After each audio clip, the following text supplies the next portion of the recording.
later. Blog Talk Radio.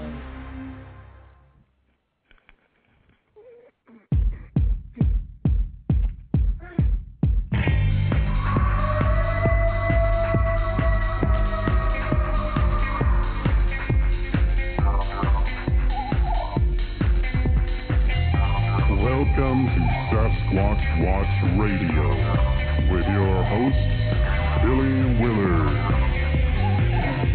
and the Blog Squatcher. Strap in, hold on tight, get ready, because it is about to go down.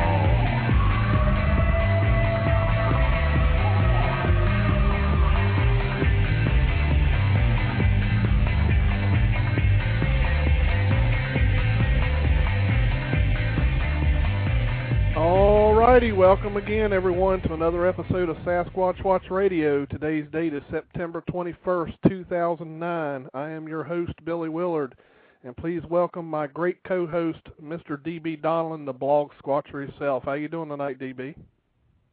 Great, and how are you doing, Billy? Doing just fine. Hopefully everyone can hear me okay. I'm using another headset. I think I do new headsets like every couple weeks. Yeah, so, it's like a hobby with you. I know.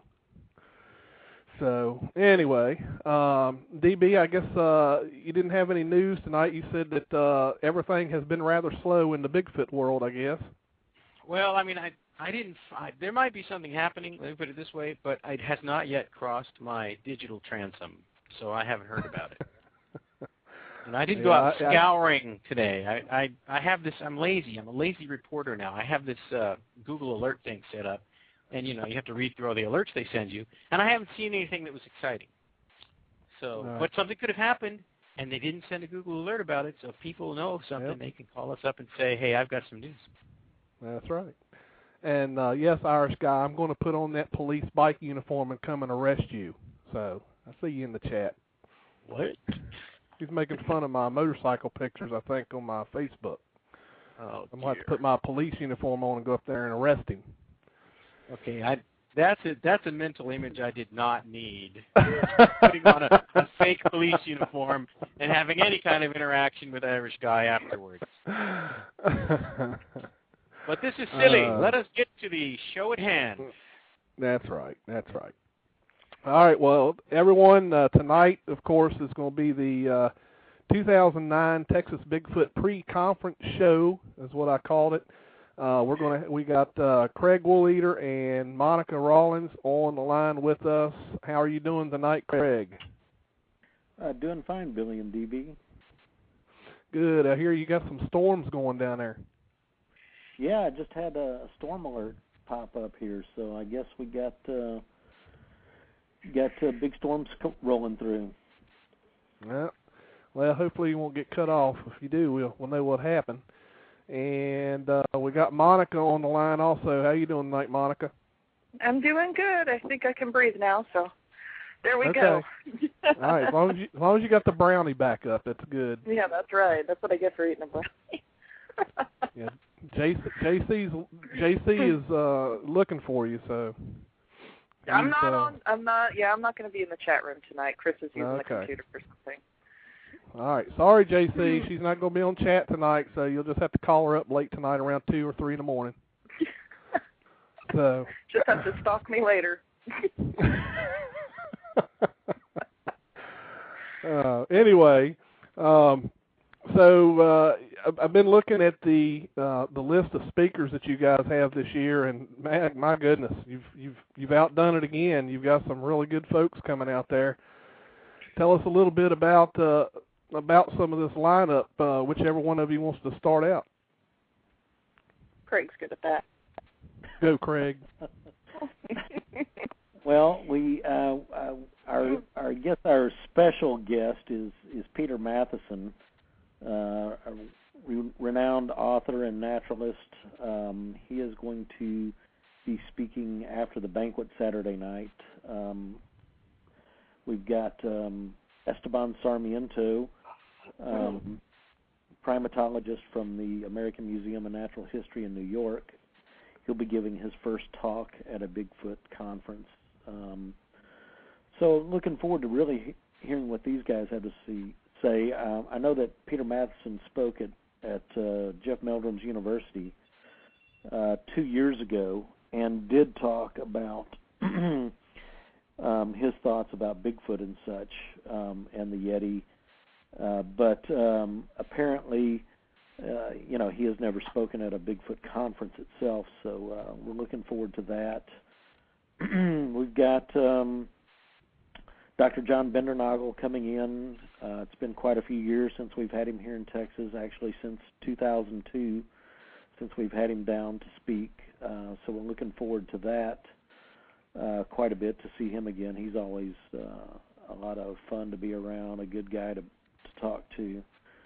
Got John Mayansinski coming down from, where is it, Monica? Montana? Wyoming? I think it's Montana, I think. Okay, it's one of those states up there. And he does a lot of field work with Jeff Meldrum for his North American Ape Project, working out in the field. From what I understand, the guy lives like the Unabomber in a shack that's not much bigger than what the Unabomber's was, from what I understand. And he has to hike in several miles to use the phone or internet or anything like that. So I think he's a real mountain man. Yeah, he is. JC is already talking down to me in the chat room. Look at that. I tell you. He wants to hear Monica talking now. You can hear me talk later. Craig's better with the speakers. He's much better speaking about the speakers. And we've got William Dranginis, a good friend of Billy and DB's, coming in from the East Coast. We tried to get Bill down here in 2002, but he had just all kinds of problems. I believe a death in the family, and his Sasquatch mobile broke down, the transmission went out, so he didn't get to come down. So he's a guy I've known probably from back in 2000 or so at the Ohio conference. So I'm looking forward to having him down, checking out the I Gotcha system. Looking forward to trying to get one of those out in the field and testing it down here in Texas. Lauren Coleman is going to be here talking about dealing with the media and cryptozoology. And we've also got three of our researchers / investigators / senior members that are going to be speaking. Daryl Collier, Alton Higgins, and Jerry Heston will also all be speaking. So we've got a day full of Bigfootery for sure. Well, that sounds like it. Well, that should be. That's going to be a lot of. That's going to be a long day. Yeah, it is. A lot of speakers and a long day. We've already got some callers. Now, I'm not sure if these are callers that are just calling to listen to the show because they can't get online, or if they're actually calling to ask questions. So we're gonna start checking them out and see what we got here. I'm going to. All right, DB, I'm going to be very reluctant with this one, and I'm going to go ahead and answer it. It's a Skype caller. Skype caller, you're on the air. Well, nothing to be reluctant about, you guys. It's the elusive one, basically called to listen in, but now I do have a question. Go right ahead. As far as lineup, first of all, how you guys doing tonight, Craig, Monica, Billy, and DB? We're doing good. Good. As far as the lineup, and it sounds like you guys have a great guest lineup of speakers and such, what are the festivities as far as the conferences or the talking of the conference going to be start, I guess? When does the conference start? Yeah, when are you going to have the speakers start to finish? Is it going to be like 9 in the morning, or? Well, the doors open at 8:30, and I believe that the speakers will start talking right around 9 o'clock, and it's going to wrap up about 6:30. Wow. Are they all? Yeah, it is. Are they all getting the equal amount of talk time, or some of them get like 2 hours, or can you kind of elaborate on, I guess? Well, I can go down the schedule if you want. I mean, I've got it here in front of me. Hey, yeah, that's great. Yeah, I mean, it's on our website for anybody else who's interested. It's texasbigfoot.org. And there's a huge banner about the conference that you can click, and it'll give you all the speakers broken down by time. But Brian Brown, who is our MC, is going to be starting at 9 o'clock. And then at 5 after, Daryl Collier, who's one of our investigators, is going to go on, and he speaks to 9:45. And then 9:50 to 10:30 is Jerry Heston, who's another TBRC investigator. And from 10:35 to 11:15 is Alton Higgins, again with the TBRC. And from 11:20 to 11:30, we're giving you a sneak peek of Peter Matheson, who is going to give a little preview of his talk. He's actually going to be speaking at our banquet dinner after the conference. That's his main presentation, but we're letting him talk for about 10 minutes to give everybody just an idea of what he'll be speaking on later in the evening. From 11:30 to 11:50, Robert Swain, who is a great comic artist, he's going to be discussing his work. And from 11:50 to 1 o'clock, we have a lunch break. And there is a nonprofit organization that's selling tickets for the lunch, and I think it's a Subway lunch. Isn't that right, Craig? Yeah, it's the Heart of Tyler is a nonprofit, and they're going to be serving the lunch. It's like for $5.50. It's going to be a Subway sandwich, chips, and drink, I think, and maybe a cookie or something for dessert. And that's Subway, I guess, is donating or selling at reduced admission to this nonprofit, the Heart of Tyler, which is for the rejuvenation of downtown Tyler.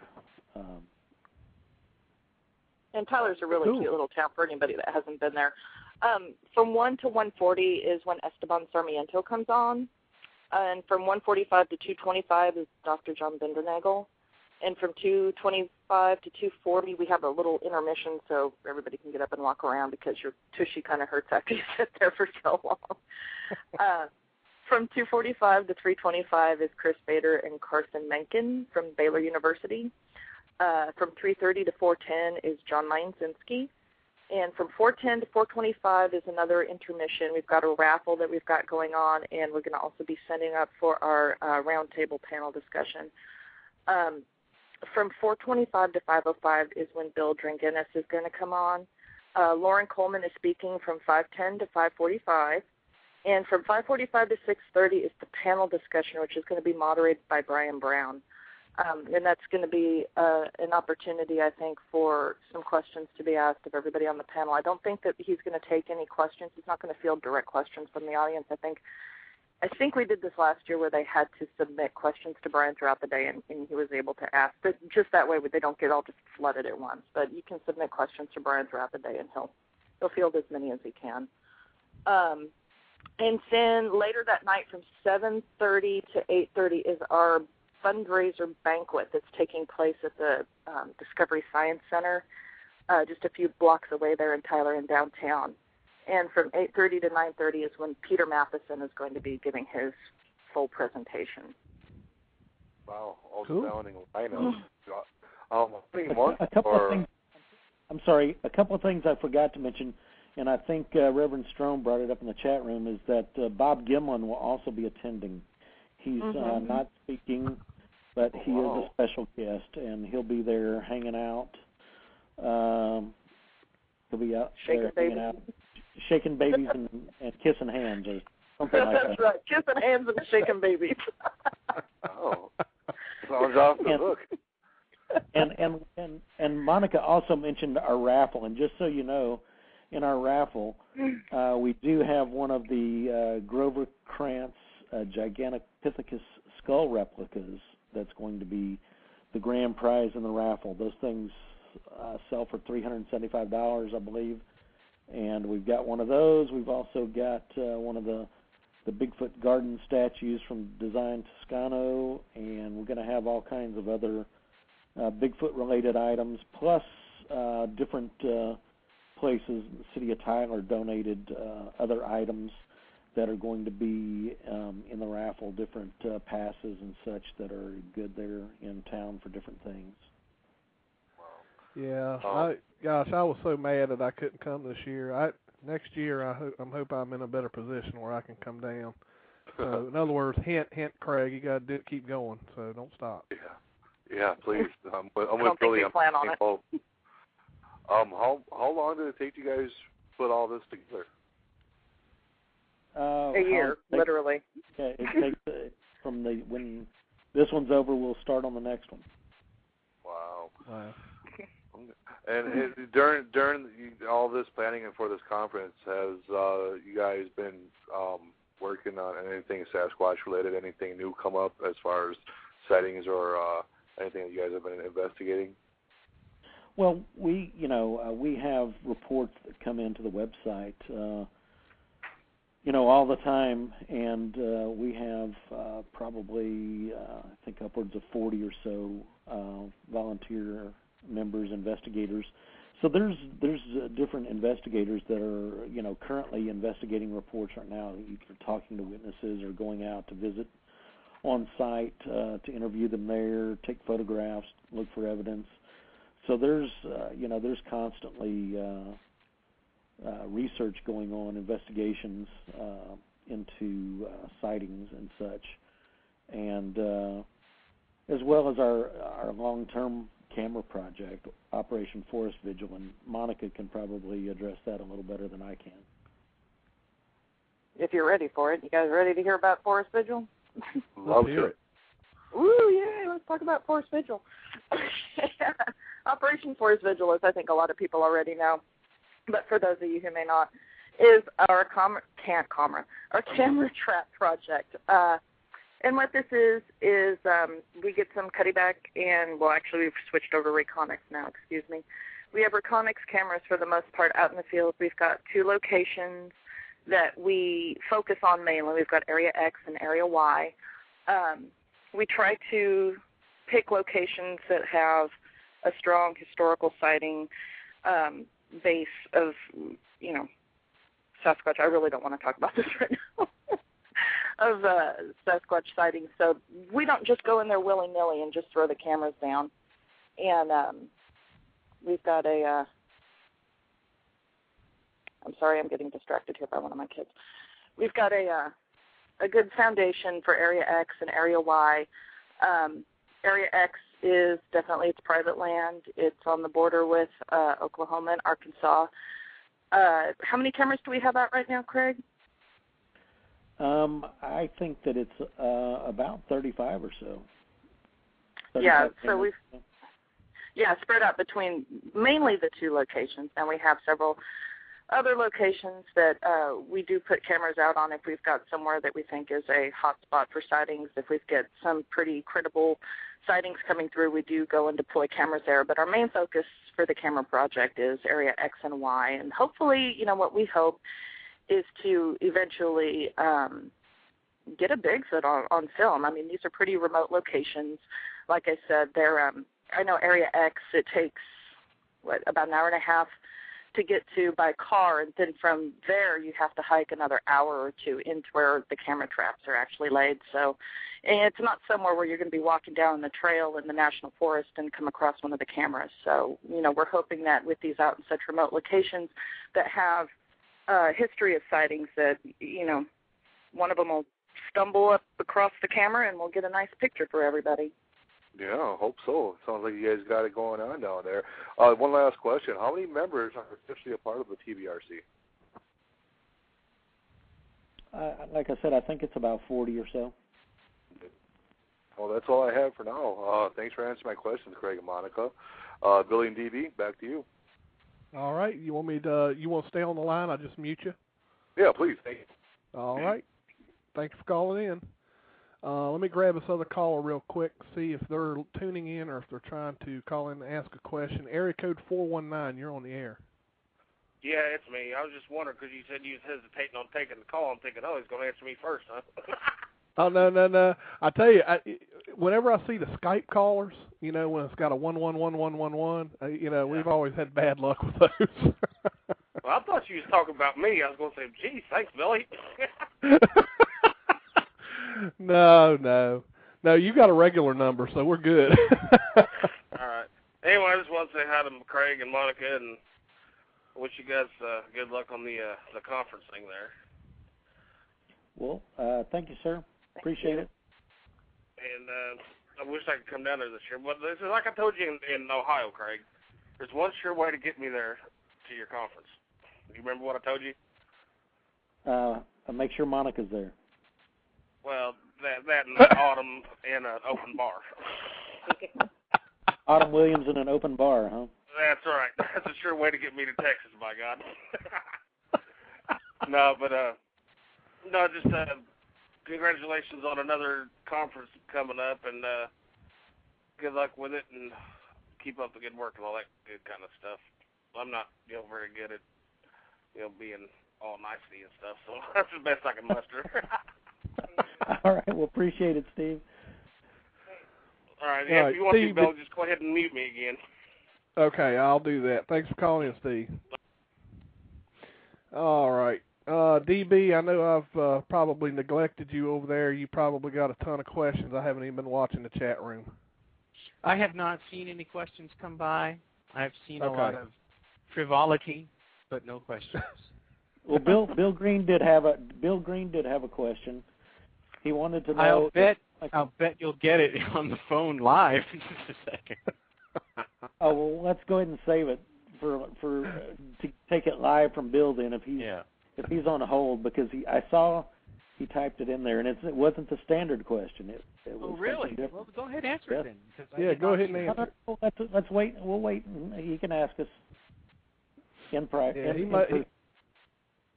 Depends on if Henry's calling in. I don't know if they're calling in or not, but is Henry going to let him talk?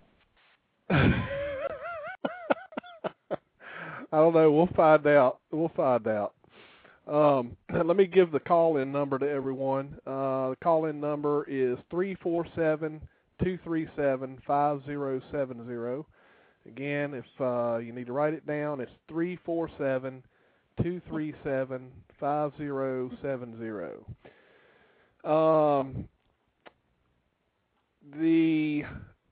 JC said he had a question, but I didn't see it. You'll have to ask it again, JC, because I didn't see it.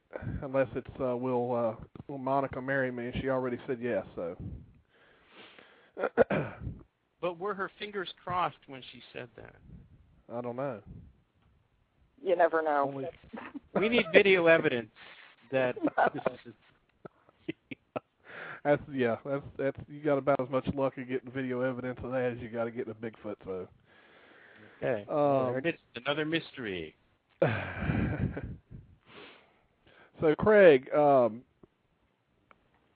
gonna have to talk to you one of these days. We've been thinking about doing a conference in Virginia because no one's doing one here. I mean, nothing. We don't get nothing in Virginia. Nothing. And you don't even get ranked. There's not a conference. There's not a conference in every state. I mean, you guys aren't far from that far from Ohio, are you? No, we're not far from. I mean, it's it's a 5.5 hour drive, I think, something like that. Okay.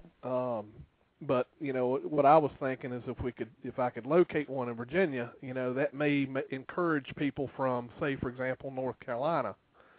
Right. Some of the places that are farther away from where all the conferences take place. Sure. Well, I mean, if you get one there, you could probably draw people from Florida and all along the East Coast there. Yeah. So I figured, why not? But again, we don't have the nice facilities. For example, as Don Keating has Salt Fork, the lodge up there. I mean, that place is just beautiful. And now I haven't been to Tyler, so I don't know what kind of. Are y'all like in a hotel there, or what kind of facility you have there? Well, we've got a hotel, a host hotel, but no, we're going to be in an actual auditorium where they have concerts and such that'll seat like 1,800 people.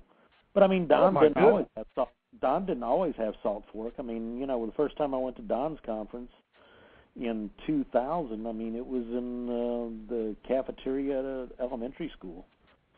So I mean, he hadn't always started out with Salt Fork, and like I said, and that was.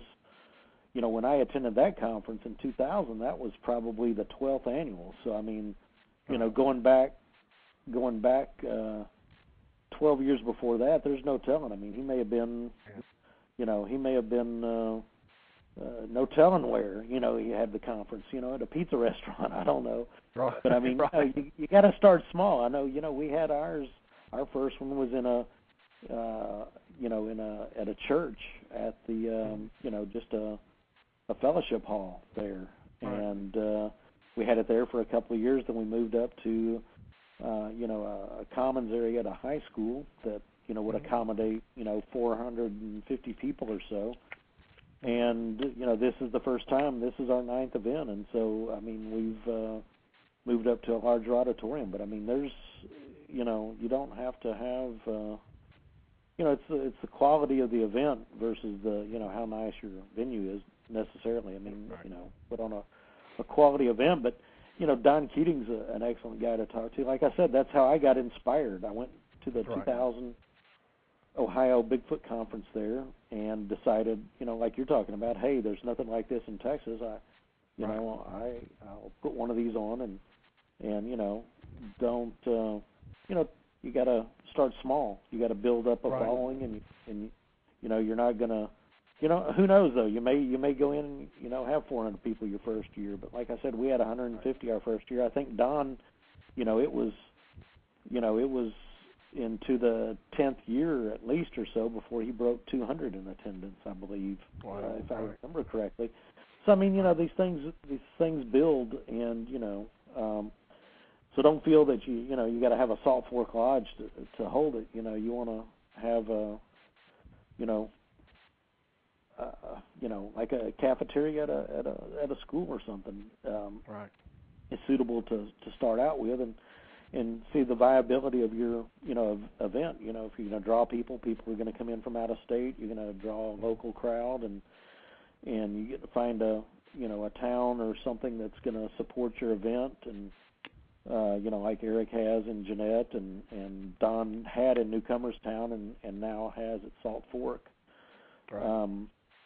But there's a lot to do, but you've got like you said, you've got a lot of people there, drawing, all the way down the Gulf Coast, Florida, right. Georgia that would come up, Tennessee, Kentucky, all those people are all close. There's, a ton of people that are interested in Bigfoot and Bigfoot researchers to draw on for, regional speakers as well.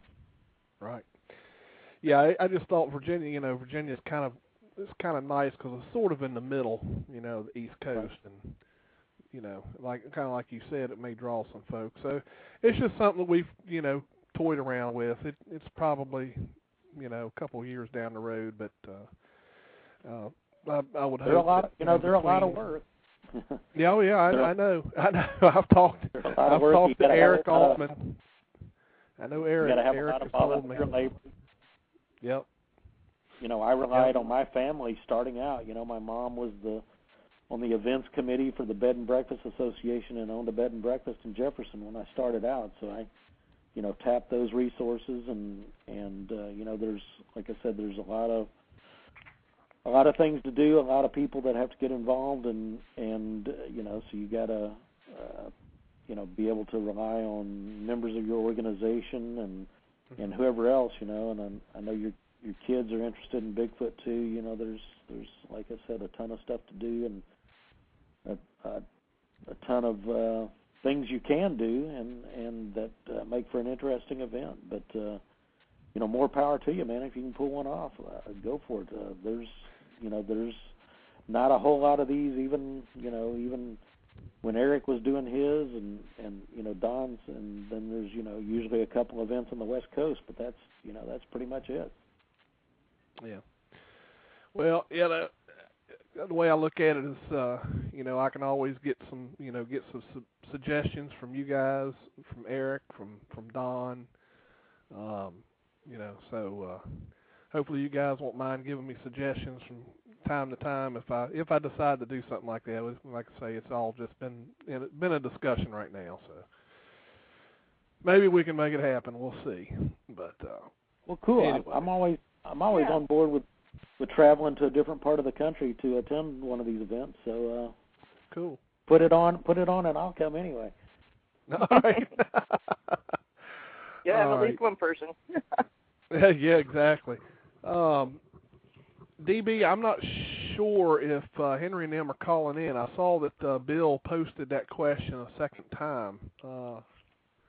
So yes, he did, and I have typed it out. But then they're talking about calling, so I don't know what's going to happen. Okay. I didn't see that part, so we'll let them see if they want to call in. There is something I can. There is something that I can send forward. And an Irish guy says, "I have a suggestion. Let Monica speak." Oh no! So I can trip over my words again. No. I think he just wants to hear. He just wants to hear the girl's voice. Is all. I mean, I'm pretty sure he's just being the second horn dog. There is what he's doing. So now you got JC stalking you, and now you're gonna have an Irish guy. I don't know how you put up with it. They can get in line. There's a line outside my window, evidently. Okay. Poor Craig. I swear, Craig. You know, these women. I'd rather listen to Craig talk personally, but that's just me. I bet Craig has some stalkers. He probably does. Yeah. He probably does. I don't know if I got any. You can't be in this without having at least one. Uh-oh, I see Henry and Bill. Let me grab them, because I know he's just aching to ask us a question. Let me get him on here. Henry and Bill, we got you on. And how you doing, Billy DB? Craig, I'm going to let Bill do all the talking. All right. I'm gonna let Monica do all the talking too. That's all right. Monica and Craig, are you guys or Smoky Crabtree or TBRC going to have a brief appearance in the upcoming Boggy Creek movie, or be mentioned in there somehow? You know, I can pretty much guarantee you that Smoky Crabtree will have nothing to do with any kind of production going on in the town. Oh, wow. I think Craig can back me up on that. I mean, I could be wrong, of course. I could be wrong, but he didn't have too much of a good experience at the last time the production crew rolled through, so he's not real keen on the Hollywood types. Yeah, and so as far as I know, the TBRC is not going to be mentioned. I mean, Craig probably knows better than I. I just figured it's in that area where you guys are having the conference. They're filming it. I thought maybe they'd show at least Craig or something there talking in the movie or something, like a researcher or something. You know, that'd be kind of neat. You know. Well, if they wanted it to be a blockbuster, they would have asked me to be in it, but so far they haven't. So, you know, they probably doomed themselves to failure. But so, Craig, are you investigating any new possible reports or footprints? The standard question. I'm personally, I'm not, Bill, but we do have investigators that are out there investigating reports of sightings and tracks and other evidence. And, you know, I would say that probably at any time we have at least a couple of investigations going on that are being worked on, and as soon as they are completed, will be posted on the website. Yeah. Do you ever talk to police officers or military people that, you know, might have had a possible sighting where you might have had it on a possible creature on film or video clip or whatever that maybe you can't show the public or anything like that? Well, we have taken reports from military personnel and from law enforcement personnel, and you know, have some of those posted on our website. So we do. One of the most interesting to me, speaking of coincidences, and I'll go ahead and tell this story just because to me it's a pretty cool story, and it might take a few minutes, and Monica won't get to talk, and people will be upset. But anyway, I'll get to answer it. Anyway. Monica, no, I'm joking. I think you should do it anyway. It's a cool little story, and people that may have seen the report on our website, there's two reports, and I think they reference each other, but we did an investigation. I'm thinking it's probably about 3 or 4 years ago. I know Daryl and Alton went down, and it was down near the coast, and it was near the nuclear reactor on the Texas coast, and there was a sighting, and there's photographs. A girl that was driving and saw something out in a rice field, And so she snapped a picture with just an Instamatic camera. I mean, it's way far away, and it's just, it's just a colored blob on the film. But that story on that report got picked up by a newspaper that was like a county or two over, about 30 miles away, and that was printed in their paper. And the really wild thing about this is that that paper, I believe, came out on September 1st a couple years ago, and there was a couple that lived in, I think it's in El Campo, Texas, that they were out on their porch one night and had, I believe, a trailer parked in the driveway, and this, what they described as a 5 to 6 foot tall monkey-looking thing, actually jumped on the trailer and actually caused it to move because it jumped on the tongue of the trailer and made the trailer go down. And the husband ran inside to get his gun and came back out, and it had run off. But they actually called the police. They called 911 and reported actually a prowler there at their home. And there was an officer that actually responded to that, came out, and when he got out there, they explained to him that it wasn't a prowler, that it was, what they say they saw. And the officer took them seriously and took the report and looked around. But the most interesting thing is that happened on, I don't remember what night of the week, but the very next morning in their local newspaper was the article about the sighting 30 miles away that we had investigated and talked about that. And they were dumbfounded when they saw this in the paper the morning after it happened to them at their property.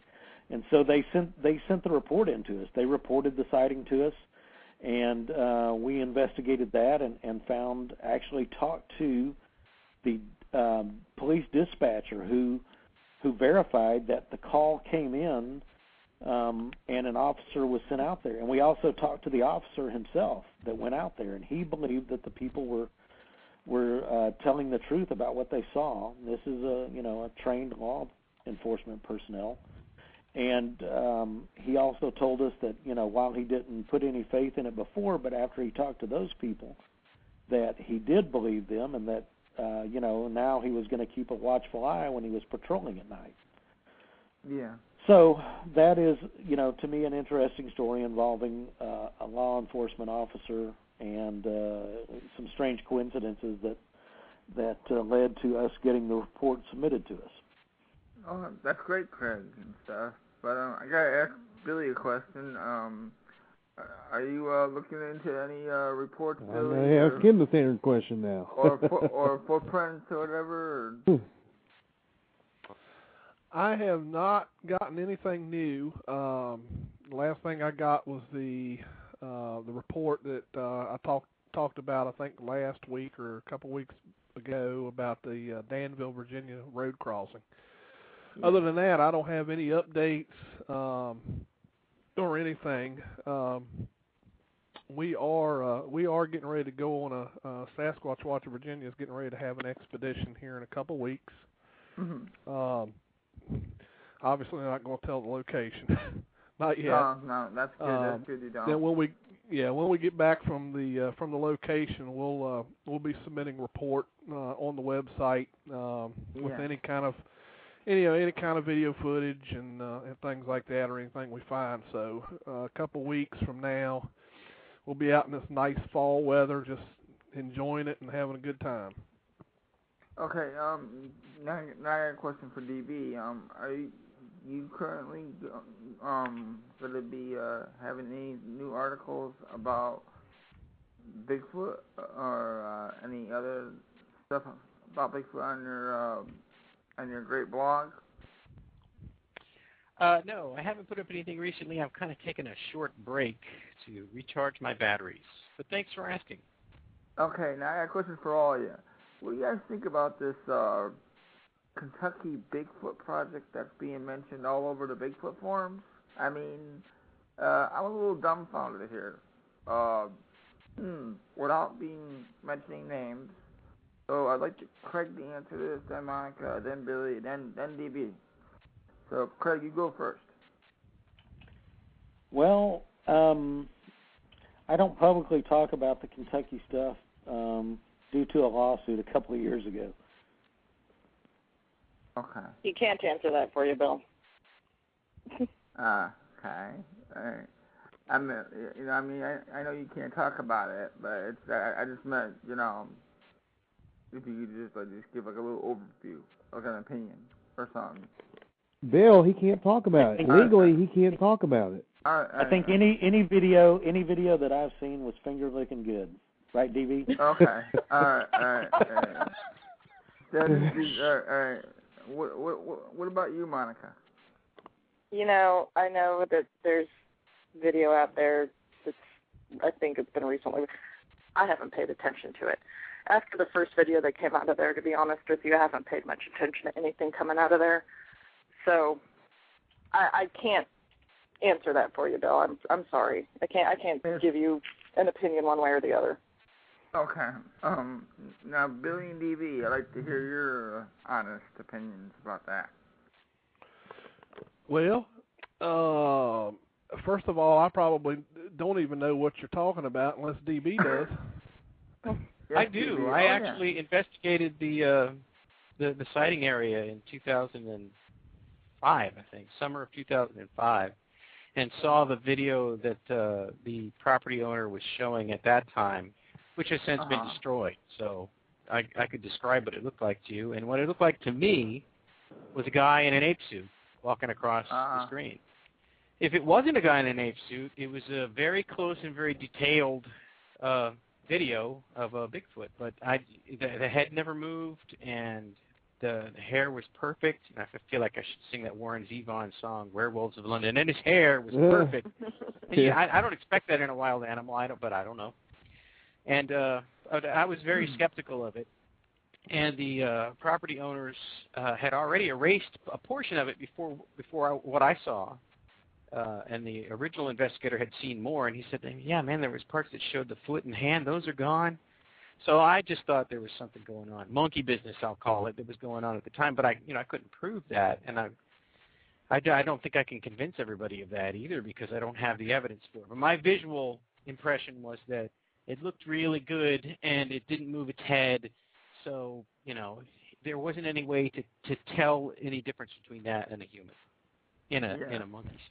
And since then, there were other videos. I saw the same one that Craig doesn't want to talk about, and I think a lot of people saw it. I don't know what that video shows. From what was described to me, we can't really account for only one person when that video was taken, and that was the lady of that location. But when I there was a video image that showed her in the clip, and then superimposed over that, whatever that big-headed thing was, eating pancakes.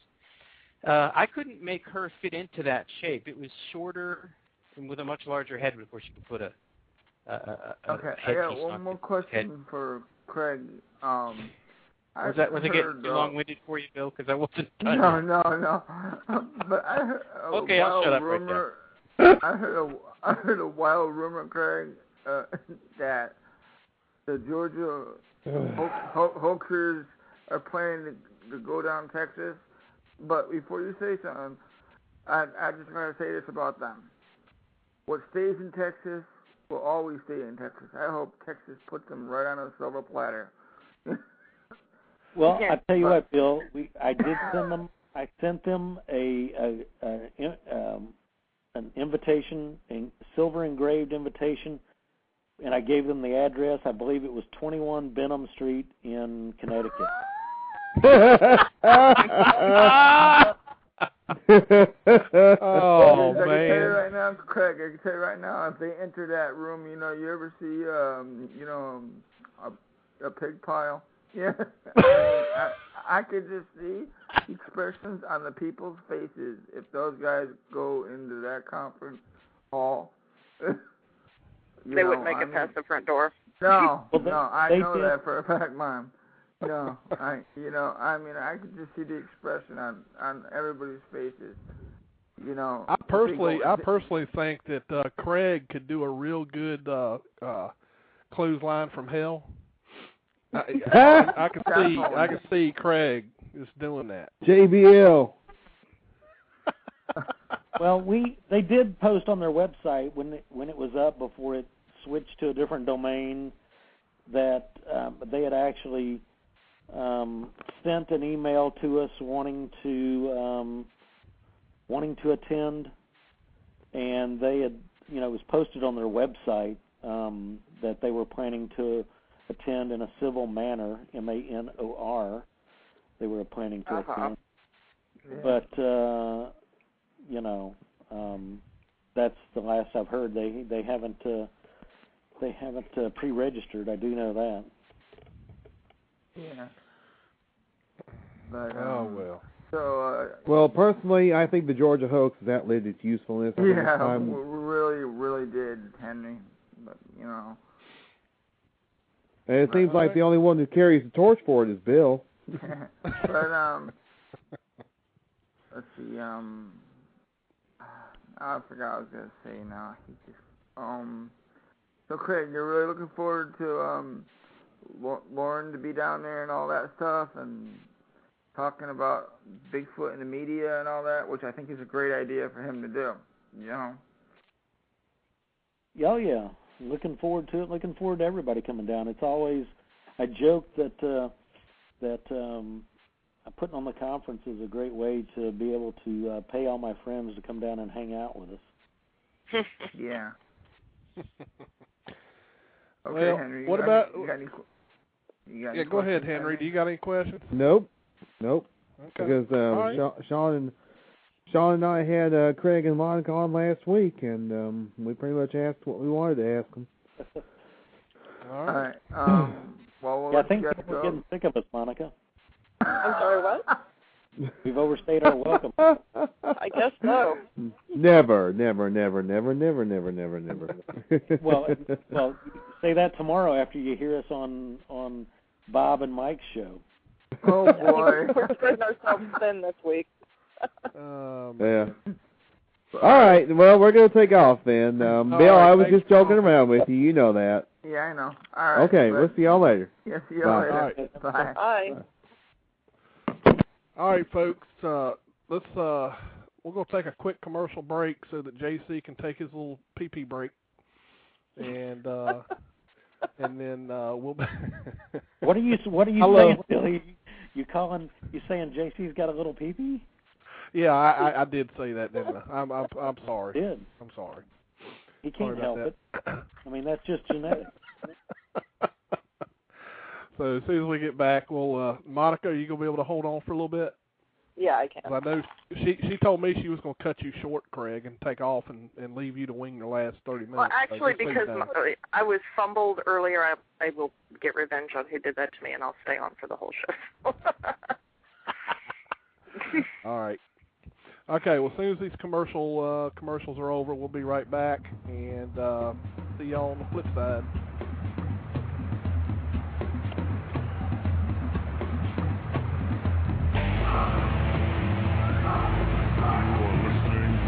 Sasquatch Watch Radio. Stay tuned.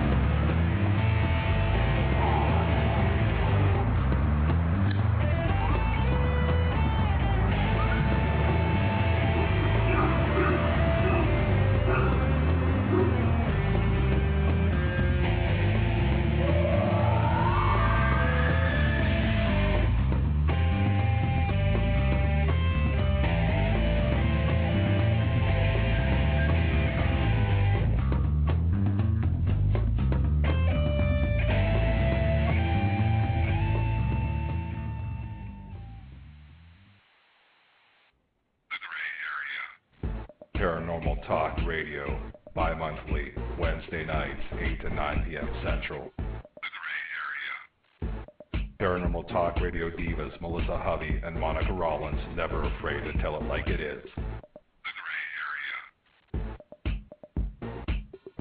Too hot for prime time. 60 minutes of take no shit, grab you by the balls paranormal talk radio. The Gray Area. 8 to 9 p.m. Central, every other Wednesday night on Blog Talk Radio. Paranormal Talk Radio with an attitude.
Welcome back, everyone. I think we still have Craig and Monica on the line with us. Craig, you there? Yes, sir. Okay, Monica, you're still here? Yeah, I sure am. All right, we still got everybody. DB, you still here? No. I left right after Bill cut me off. I know. Bill was tired of hearing your story, DB. He did get tired of DB's story.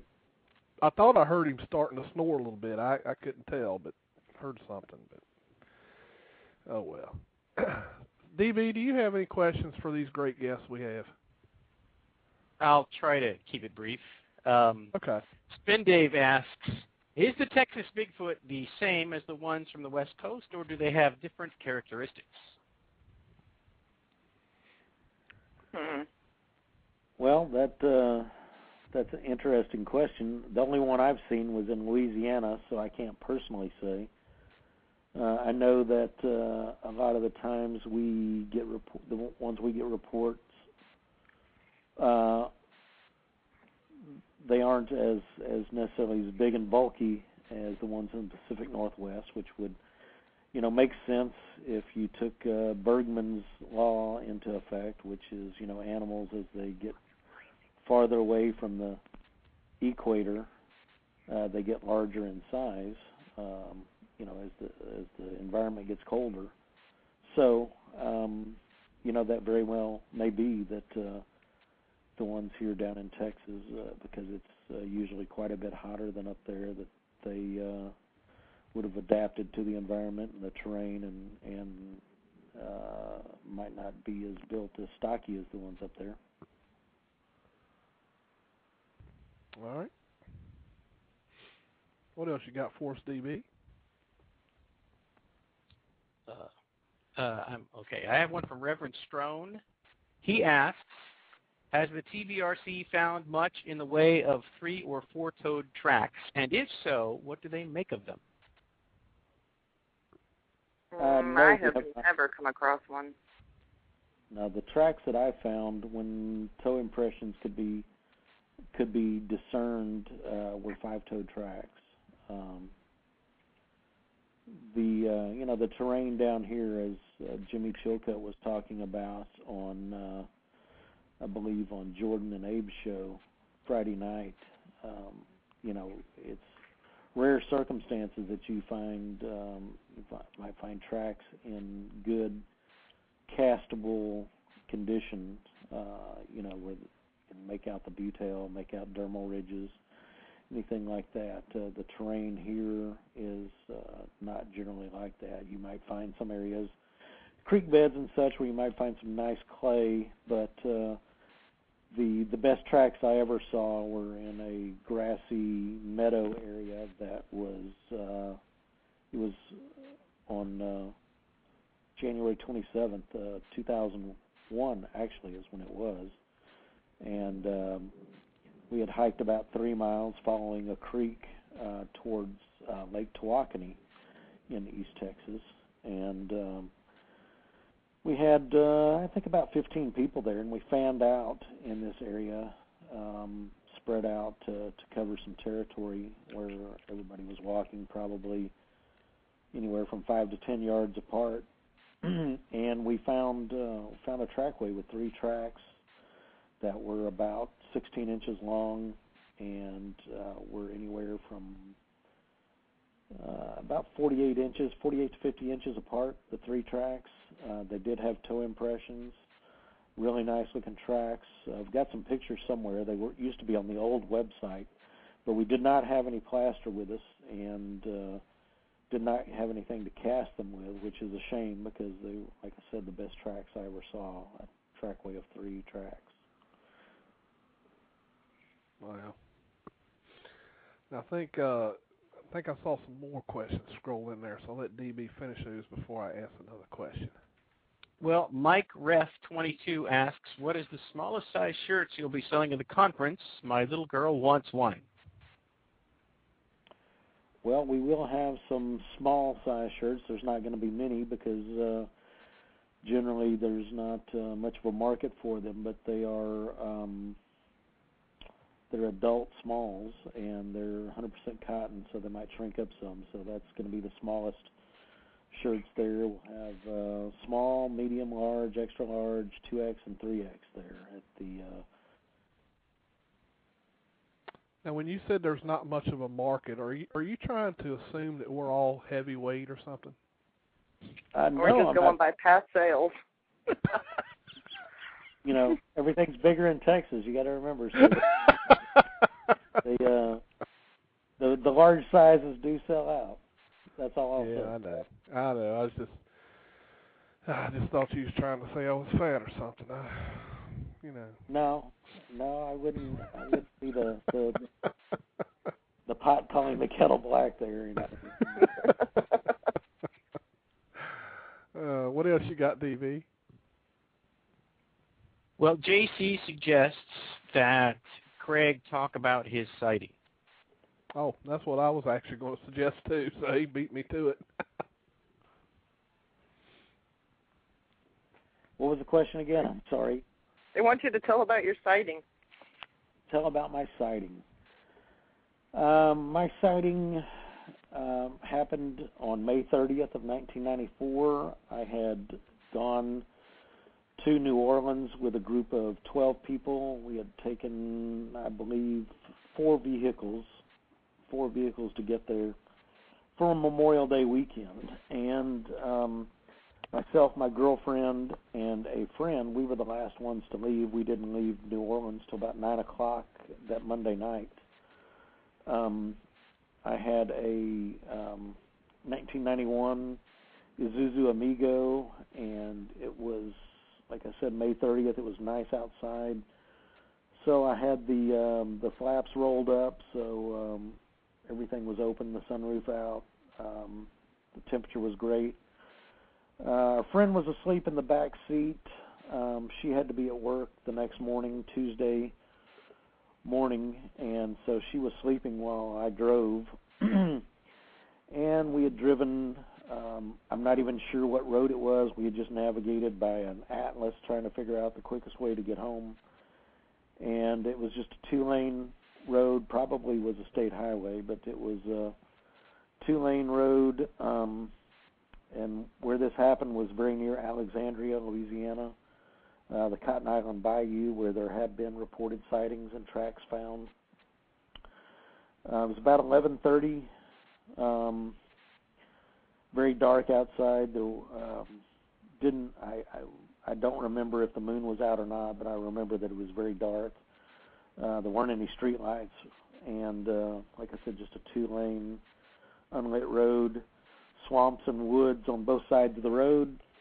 And about 11:30, in the headlights of my vehicle, saw a figure off to the right of the road, about 15 to 20 feet off to the right. And as we approached it, in the headlights. We could see as we got closer that it was an upright figure. It was on two legs. It was about 7 foot tall, and it was covered with hair.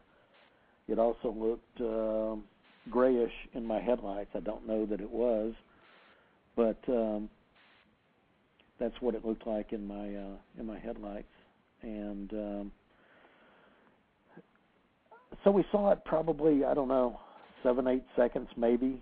It didn't deviate from its path. It was walking parallel to the road, so its back was to us as we drove up closer to it. It was on my girlfriend's side of the car, so she got a better look than I did, of course, because I was also trying to keep my eyes on the road. And as we passed it, we both looked at each other and said, "Did you just see what I just saw?" simultaneously, and agreed that we had. And I said, "What do you think you saw?" And she said, "Well, I think I saw a Bigfoot." And I was like, "Well, we've got to stop." And she was like, "Hell no," and refused. Basically, I guess, we were in an open convertible. Not that the plastic flaps being down would have been any more protection, or for that much, being in a car with glass windows would be that much more protection if something wanted in. But so we didn't stop. We drove probably another 10 or 15 minutes until we got to the first sign of civilization, which was just a small church out in the country, parking lot, asphalt parking lot with one light pole out in the middle of it that was lit up. And so we pulled in there in the parking lot and collected our thoughts and talked about it for about 10 or 15 minutes. A friend in the back seat never woke up. And,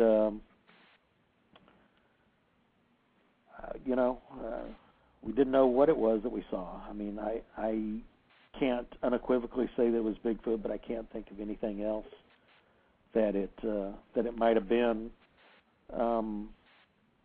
out there. Like I said, it never even looked up at us. It never deviated from its path. It didn't seem to even notice us as we drove past it at, probably about 70 miles an hour. I may have let my foot off the gas and coasted a little bit because I, was seeing something that I was having a hard time processing there. But it was, and it's not a day goes by that I don't regret that I didn't stop to investigate further, but I didn't. I guess D-Law is convinced that I was. D-Law was convinced, is in the chat room, is convinced that I was drunk and that it was a man in an ape suit. I could have been a man in an ape suit, but I just don't know why a man in an ape suit would have been out there in the middle of nowhere, walking down the road. Hangovers may do that to you, buddy, but I had a 10-hour drive ahead of me, and I don't believe that I was drinking before I got on the road for 10 hours. So, maybe D-Law hops in his car when he's been drinking, but I don't. No, I definitely don't. I learned my lesson back when I was a teen not to do that. Yes, sir. You learned the hard way. Well, the good thing is I made it home in one piece. The funny thing is I had enough sense to realize that I shouldn't be driving even the speed limit, so I just put the car in first gear and let it idle home. And you didn't get pulled over? No, because this was down in Southwest Virginia, so I took all the back dirt roads. That's what I used to do. I knew that I wasn't capable of doing the speed limit. What color? I like watch one. It was grayish in the headlights anyway. I don't know if that's what actual color it was, but that's what it looked like to be in my headlights. It was really dark except for what was illuminated in my lights. So I don't know. Yeah. DB, was there other questions I saw scrolling by? Yes. Reverend Strone says that he thinks he's heard that you have a good relationship with a local university, and he wonders how important it is that you have that kind of a relationship. Is it very helpful to the research?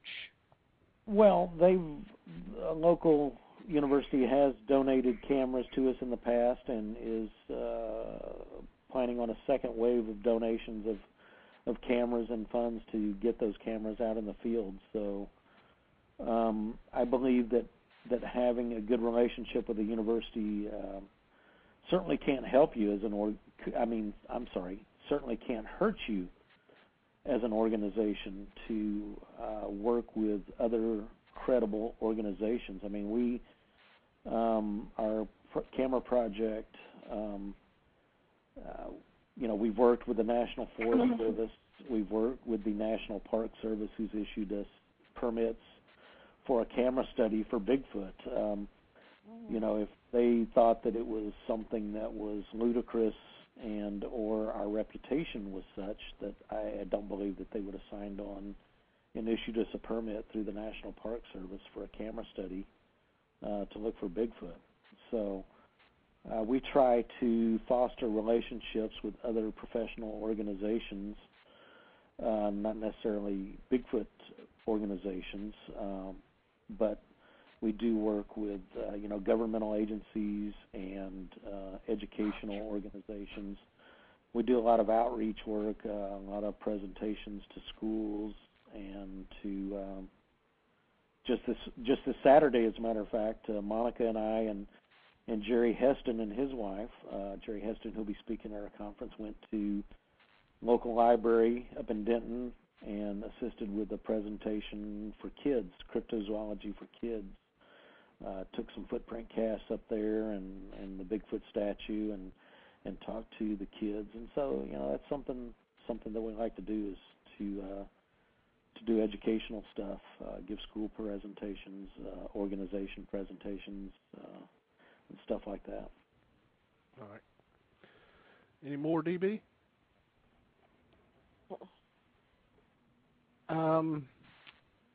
Yes, Reverend Strone says, I think you actually did answer this. Did you see the question when it scrolled up? Reverend Strone said about your sighting. Could either of you make out any details in terms of hair length, features, fingers, etc.? My girlfriend was able to make out details more so than I was. She saw a better look at it. She did see muscle structure underneath the hair. Apparently, the hair wasn't really thick. She did see longer hair on the head than on any other portion of the body. But as far as facial details or anything like that, we saw it in profile, so we didn't really see any details. I don't remember any details about the hands or the fingers. Like I said, just struck me as, a 7-foot-tall figure that was actually walking, covered with hair and grayish in color. As far as more details than that, I really don't know if I retained them, or, like I said, I was also trying to drive down the road at 70 miles an hour and was trying to pay attention to that as well, so I wasn't getting quite as good a look myself. Right. I have a question for Reverend, actually. Okay. Yeah, I know that there's a delay between us and chat, but Alton Higgins is very interested to know if the Reverend is actually going to be making it out to the U.S. this year. All right. So when he hears that and gets around to answering it. Yep. I know that he wanted to, but nice. I know that things come up, yeah. Yeah. So, any more questions, DB, before I ask a question? Well, Bill Green has asked a question here, and that is, hey, Craig, would you like to see a sequel to Creature from the Black Lake? Creature from Black Lake. It's something that I talked about before. I would like to see that. I mean, Creature from Black Lake is one of my very favorite Bigfoot movies. It was filmed out on the Caddo Lake area. It was filmed on the Louisiana side of the lake. That lake straddles Texas and Louisiana. And another interesting fact about it, it is actually the only naturally occurring lake in the state of Texas. every other lake in the state of Texas is a man-made reservoir. Creature from Black Lake, I think a good remake could be done of that. I don't know necessarily a sequel, but I wouldn't mind seeing a remake of that. Yeah, me too. That was one of my favorites.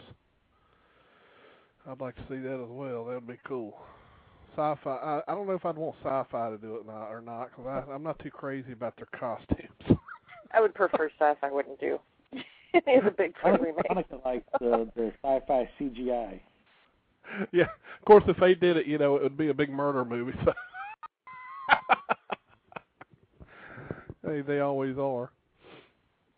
Any other questions, DB? Well, they're talking about DNA in the chat room, and D-Law asked, and this would just be a general knowledge question. I don't know if it's something that the TBRC is doing itself, but is anyone comparing the unknown DNA samples to see if some of these unknown DNA samples match each other? Well, I mean, I don't know that any of these, quote unquote, unknown primate, unknown DNA, I've never seen any of them documented myself. I mean, you hear tell of somebody sending hair in to get it DNA tested and it comes back unknown primate. I don't know. I mean, I don't know that there's, a whole Foot Locker full of unknown primate DNA tested hair samples. To compare all of those like samples, you would have to have all of the, I would think they would have to all be tested at the same laboratory, tested under the same circumstances, and, somebody would have to have the, access to the results from all those tests to be able to, compile a study and then see. So, I don't know. I mean, there's people that talk about, getting back unknown primate or unknown DNA tests, but I've never seen a report issued by a lab that said, this is unknown primate, and we can't isolate it any further than that. So I don't know if it's just one of those things that's talked about in the Bigfoot world, and it gets talked about so much it becomes fact, like people talk about, Bigfoot eats deer livers, and Bigfoot does this, and Bigfoot can see in the infrared. Nobody knows any of these things as fact. I mean, they're all supposition, and so, I mean, while that's not related to the DNA, like I said, to me it's just, it's almost urban legends concerning Sasquatch research. Yeah, I agree. I mean, I think a lot of the observations that we make is what causes us to come up with our theories. And just because we may be out with night vision with infrared, and we never see anything doesn't necessarily mean that's because they see us with the infrared.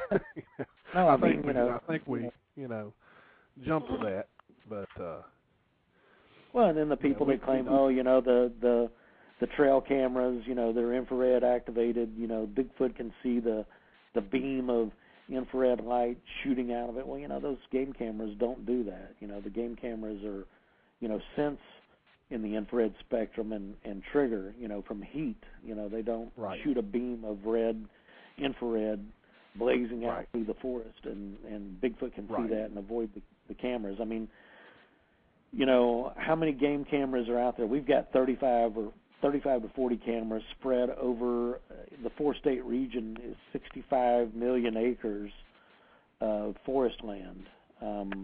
Odds are going to tell you that 40 cameras spread over 65 million acres, odds aren't real great that a Bigfoot's going to walk in front of that camera. And I think that's, for the most part, any other Bigfoot researcher that's out there. Sure, there's lots of other game cameras that hunters have out there, but once again, anybody that's dealt with feeder cams versus reconics knows that a feeder cam or the $49 camera you're going to buy at Walmart or Bass Pro Shops is probably going to take 3 or 4 seconds to trigger. if that. Right. And you're going to be doing very good to ever get a picture of anything that's not just sitting in front of a deer feeder there eating. Right. An elusive animal, fast-moving animal, is not going to just sit around and trigger a slow camera like that. But game cameras, cameras work. Camera traps work. I mean, they're used by mainstream science every day. Almost every day you can see a news story that comes across that, a team of scientists in some far-off land have caught in a picture of some animal that has never gotten a picture made on camera traps. Rare, whatever, Javan rhinoceros or the snow leopard, whatever. All these serious scientific research groups use camera traps out in the field. They don't go, round up 100 people and go stomping around in the woods and look for a rare elusive animal. They set up cameras out there and then leave and come back and see what the camera's photographed. And, hopefully they get a picture of what they're looking for. And that's, right. Like I said, mainstream scientists, biologists, wildlife biologists use those, that's the things they do to document rare and elusive animals in the field. Right. All right, DB, I saw some more questions, so it's your floor again. Well, Lynchard or Lynch RD asks, I am a long-time podcast listener. What is your opinion on why Bigfoots are so elusive in avoiding humans? And further says, I would assume as being a top predator and with no natural enemies, they should have no fear of people. They may not necessarily have a fear of people, but, a rare and elusive animal is not going to be seen by very many people. I mean, they do get seen. That's how we get, the Bigfoot organizations get sighting reports, is somebody was out there and saw a Bigfoot and reported it. I mean, for there to be a Bigfoot sighting, there's got to be two things. Not only is there got to be a Bigfoot, but there's got to be a person there to see it. There's plenty of rare and elusive animals that we know that are out there that people don't see that often. There's Monica can tell you, we've got hundreds of pictures of bears up there where our cameras are, but when we've been up there, has anybody ever seen a bear? Not anybody in our group that I know of has actually. They saw one crossing the road, but nowhere near where the cameras are located. Right. But I mean, mountain lions, cougars, whatever you want to call them, they're out there in numbers that I think a nationwide population was estimated 35,000 of them. And, when you break that down to the amount of territory, that's pretty rare and elusive, but people still see them all the time. Yeah. It's rare, for an individual to see one, but I mean, you can see stories in the news. Once again, somebody sees one, found tracks, got a picture of one out their back window, whatever. So I mean, they get seen as well. So I mean, who knows how many of these creatures there are out there? Bigfoot, in North America, I have no clue how many there are. But my thoughts is that they're probably fairly rare. Probably a whole lot more rare than mountain lions or cougars. And, if you have a rare and elusive animal that is out there, in millions and millions of square miles of forest, they're not going to be seen by people that often. I mean, there's got to be people out there in those remote territories to run across one. All right. Any more, DB? Yes. Bill Green asks, hey, Craig, are there game cams in Boggy Creek or Sulphur River bottoms? There may be. We don't have any cameras out there, but I'm sure there's plenty of hunters that have cameras out there, I'm sure. But once again, I'm sure they're, deer feeder cams that, I'm sure they don't, they aren't using Reconyx cams out there. They're using a $49 Walmart camera, parked in front of their deer feeder to see what deer are walking through. So I don't imagine those are the ones I think's got the flash on them, light up everything when they take a picture. Yeah. Yeah, to have good equipment, you have to spend money, and as you know, Craig, they're not cheap. All these, whether you're buying the Reconic systems, even the stealth cams are up there in price if you get the good one. Yeah, the Reconics that we're putting out are $600 a piece. Yeah. Yep.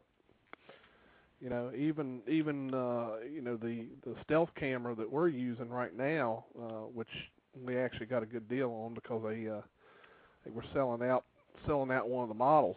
They were regularly a couple $100 and some, and we ended up getting them for like $140 a piece. Pretty good. It's not bad. 6 megapixels, and of course it's just everything does shoots in night vision at night, and we have one of them set on video mode. We have one set on picture mode. We actually like the video mode, but someone, I think it was Watch One, had mentioned a while ago that they do make a sound, and I agree with him. They do when they fire up. When something triggers it.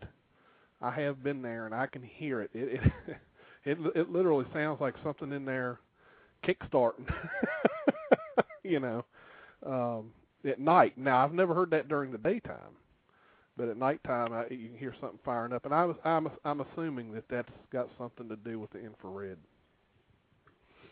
So I don't know, but it's not making that sound while it's asleep, while it's in silent mode. Right.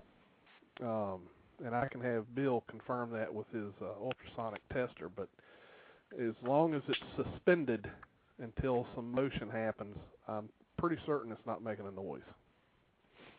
So yeah, I think your biggest thing to look at is trigger speed on these cameras. The Reconics, like I said, that we're using, trigger in 0.2 of a second is the trigger speed on those. So that's right.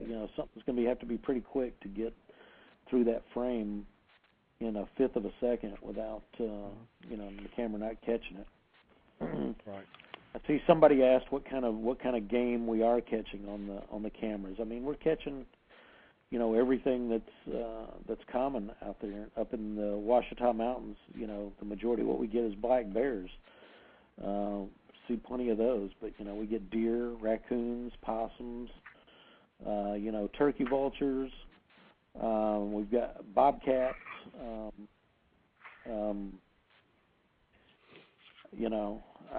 You think of anything else, Monica? I mean, I think we got a coyote on the last trip. Yeah, but it's mostly up north. It's mostly bear.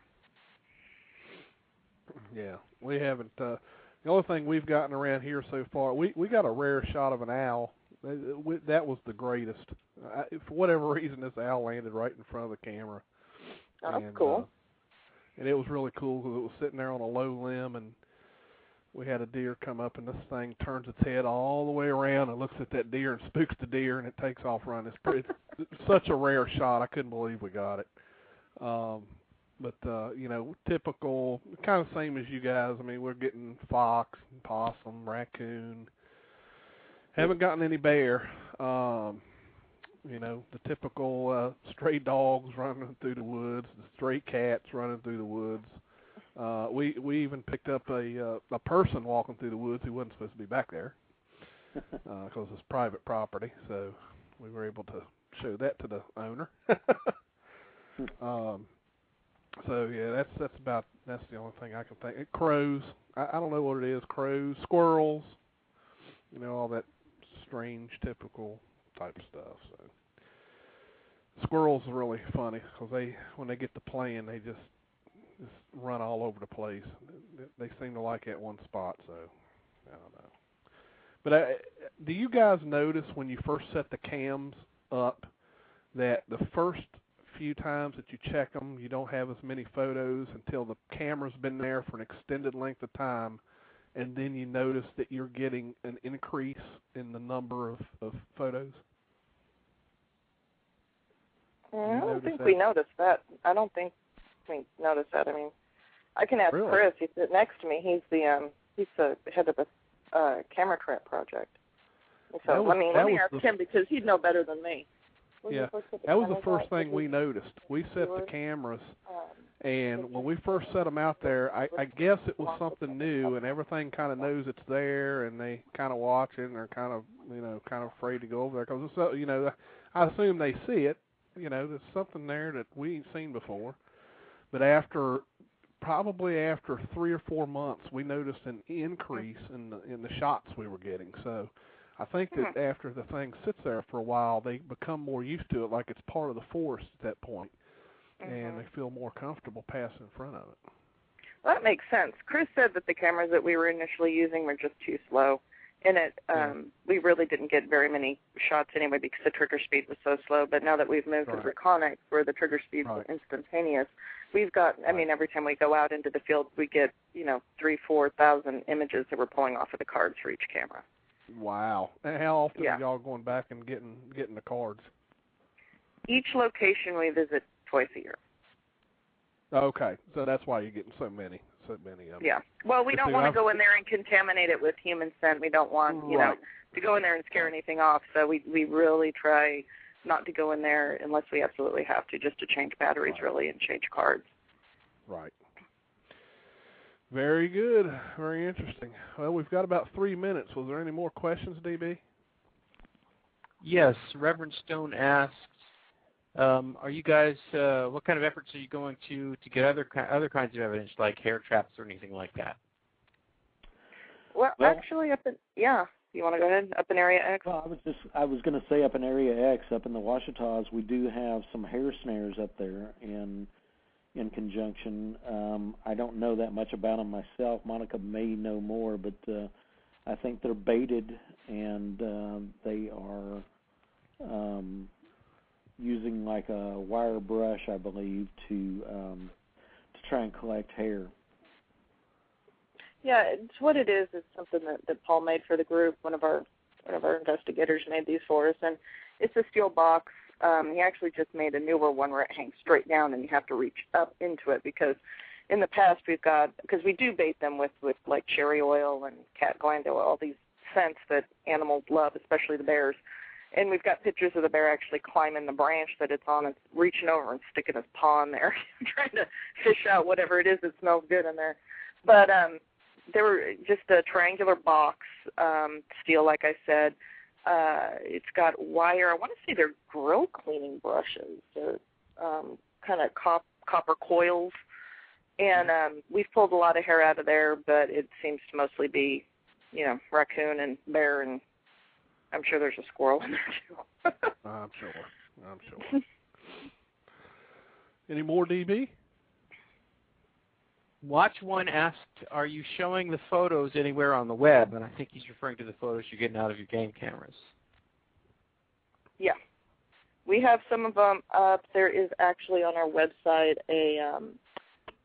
more information about our Operation Forest Vigil, and we do have some of the video clips from the cameras as well as some of the still images up there. Cool. Okay. D-Law asks, what kind of battery do you use that lasts 6 months? What kind of batteries are we using? Just regular double?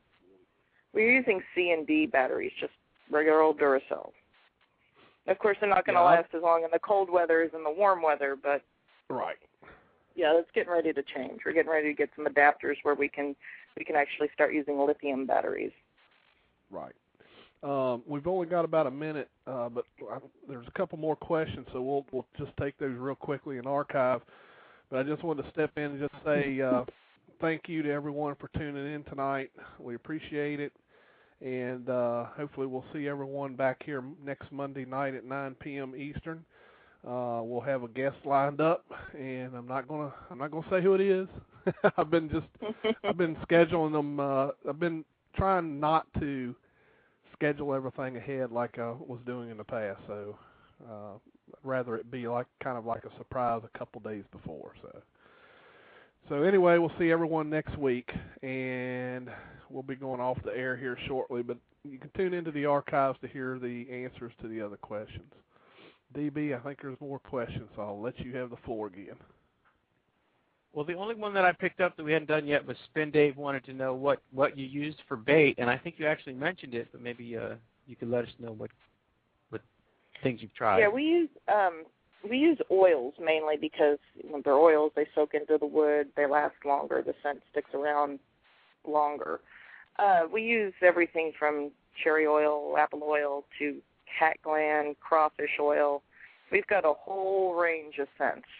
Some of them are nice. Some of them I would be really upset if it broke in my backpack on the way out there.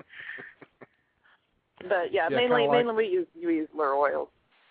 Yeah, it's kind of like those pheromone chips. My God, you all can have those things. Pheromone chips stink, but I guarantee you'd rather smell a pheromone chip than the cat gland oil. Oh gosh! I almost vomited. Oh gosh, the cat gland oil is so bad. Well, if it smells worse than the pheromone chips, then good. You can keep it, okay? That was terrible. Yeah. I understand why you were supposed to wear gloves, though. You know. God, yeah, you don't want that soaking in. Shoot! Wow. Craig's phone died. Oh well. Well, thanks for being on, Craig. We appreciate it, buddy.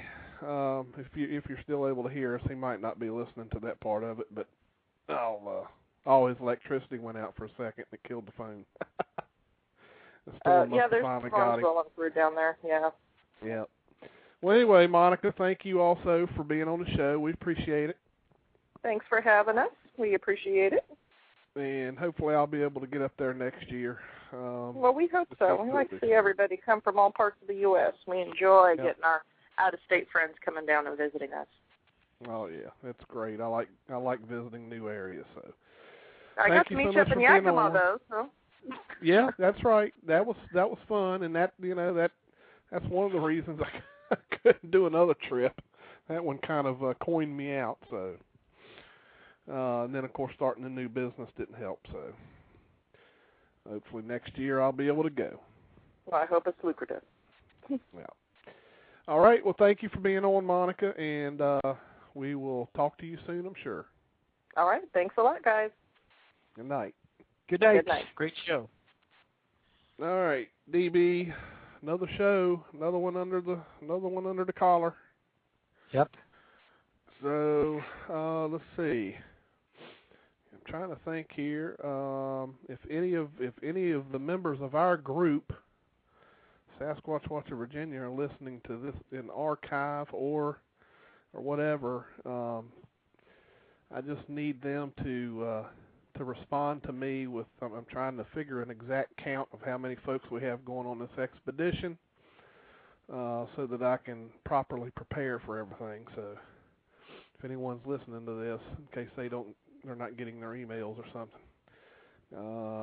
Other than that, I can't think of anything else unless you have something. No. It's a nice, interesting show. Yep. Many thanks to both Craig and Monica for coming on and entertaining the folks. Yep, it was another fun show, and we'll have another fun show next Monday night at 9 p.m. Eastern.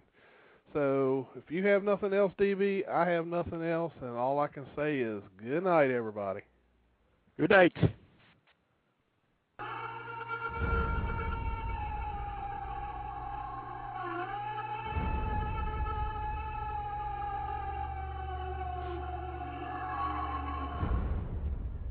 A legend silently stalks the forest around the world, leaving giant man-like footprints in its wake.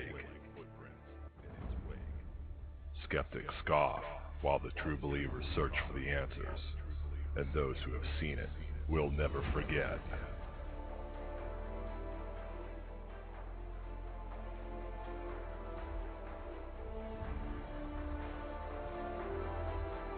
Monday nights, 9 p.m. Eastern, Blog Talk Radio. Billy Willard and the Blog Squatcher present Sasquatch Watch Radio.